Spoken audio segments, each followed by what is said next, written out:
Then the one day that, I'm going to go out, I get all the energy to go, do something on the paratransit, and I can't even leave my home.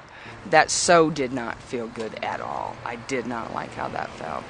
Wheelchair user Shelley Mitchell had planned a day of shopping and errands, but a snowstorm this week and unshoveled walks at her apartment complex forced her to miss her STA paratransit ride.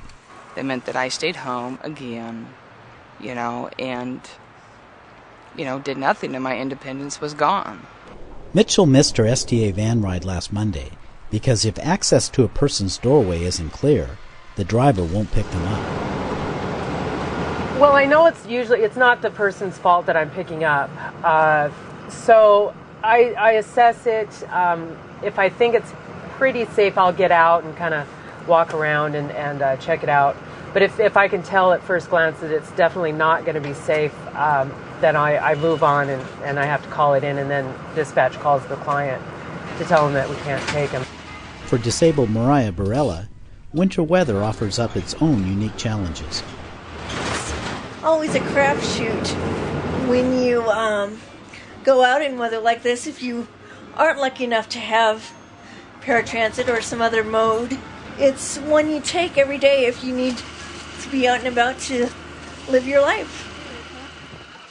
I think what we hear from many of our passengers is, especially in inclement weather like this, is the issue of just being able to get from point A to point B.